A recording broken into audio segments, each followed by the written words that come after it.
C'est comme cheveux. Les cheveux, ce sont les poils qui poussent sur la tête de l'homme. Composé à 95% de kératine, on n'en compte pas moins de 100 000 pour les chevelures brunes et jusqu'à 150 000 pour les chevelures claires. Mais alors pourquoi un si grand nombre de poils représente autant de puissance, de séduction ou de virilité ? Je laisse volontiers tomber la perruque pour prendre la caméra afin de mieux vous l'expliquer. Autrefois, à l'époque de Louis XIV, la vraie chevelure était parfois recouverte de perruques sophistiquées. En effet, les longs cheveux étaient le privilège des nobles quand le peuple commençait à se couper les cheveux. Dans le monde religieux, les bonzes, comme certains moines, marquent leur adhésion au culte et au retrait du monde matériel par la tonte des cheveux. Cet acte a pour but de marquer une renonciation et une distanciation avec la vie sociale normale. Dans notre monde occidental actuel, l'intérêt des cheveux a bien évolué et il convient plus de ressembler à une star d'un magazine de mode plutôt que de se tondre pour un rituel religieux. Selon les mœurs du XXIe siècle, l'embellissement d'une personne s'inscrit essentiellement dans la coupe, le volume et la couleur des cheveux.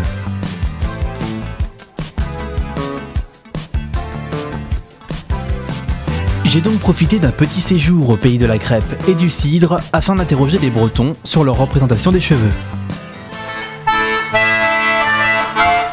Et tout ça agrémenté d'un petit air d'accordéon arrivé comme un cheveu sur la soupe.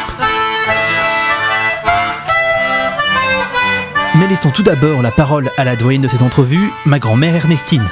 Mi et mam go Julien ayon la perruque a hon mat was a me blaze zo bien was musque colonet tout was grisin un tom me visé en mat was ag Jean Jandet nous penamat was kenevo.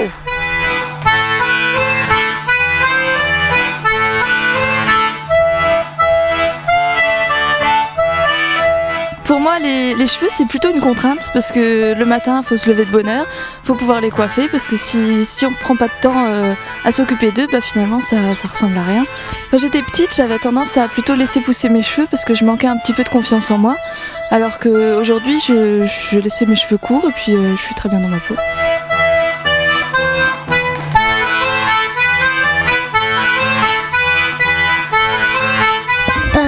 Ils sont longs alors je les aime bien. Et on peut faire des coiffures avec, on peut faire des chignons, des tresses, des petites tresses, des queues. Pour moi, les cheveux, ça fait 25 ans que je suis chauve et ça ne m'a pas dérangé du tout.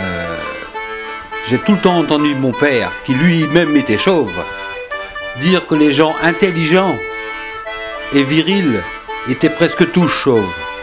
Ça m'a consolé.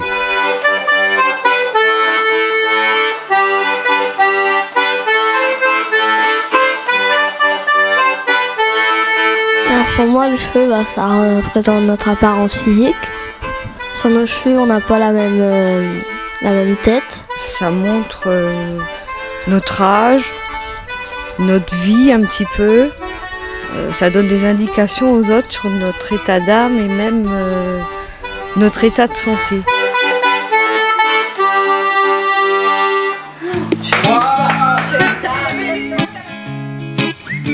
Après des réactions aussi pertinentes sur la vision capillaire, il m'a semblé intéressant d'aller à la rencontre d'une personne directement liée aux cheveux, une responsable de salon de coiffure. Celle-ci m'a permis de mieux comprendre les différents types de clients, les tendances du moment et les évolutions technologiques des produits. Bonjour, je m'appelle Edwige, j'ai 29 ans, je travaille dans un salon de coiffure sur Marly-le-Roi et je suis responsable du salon. Il y a à peu près deux types de clients. Le premier type de clients dans les salons, ce sont des clients qui ont tendance à venir plutôt pour le prix, sans forcément avoir une prestation honnête. Et ensuite, vous avez le deuxième type de clients qui sont vraiment là pour une prestation complète, c'est-à-dire souvent shampoing, coupe, brushing, avec des massages, avec les couleurs, les mèches, les permanentes, tout ce qu'il y a de technique et qui recherche vraiment quelque chose de très défini. Les évolutions techniques et technologiques au niveau de la coiffure, on en a pas mal ces dernières années. Au niveau coloration surtout, on se retrouve avec des colorations sans ammoniac, plutôt à base d'huile, pour éviter en fait tout ce qui était irritation avec l'ammoniac. Actuellement, je suis en train de poser des extensions à une jeune fille pour avoir des cheveux plus longs. Parce qu'elle trouve qu'elle n'a pas assez de cheveux et qu'ils ne sont pas assez longs. Donc, ça permet, de redonner du corps et de la matière. Pouvoir faire plus de choses, des chignons, des attaches, voilà. Des choses assez simples mais un petit peu compliquées quand même à réaliser. Que c'est une pince qui vient faire chauffer un point de kératine pour pouvoir adhérer aux cheveux correctement et sans... C'est pas de la colle comme on peut se l'imaginer.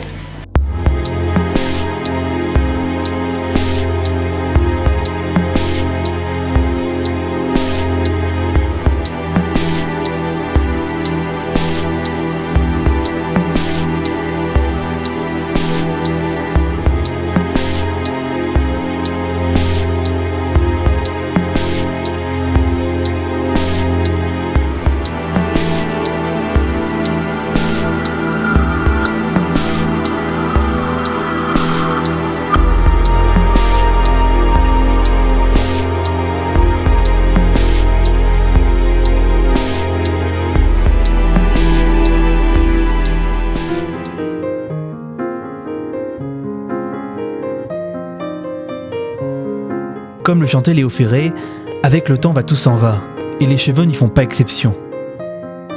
En effet, il est fréquent de constater à quel point un homme se fait des cheveux blancs à l'idée de perdre sa chevelure, autrement dit, un symbole de sa jeunesse.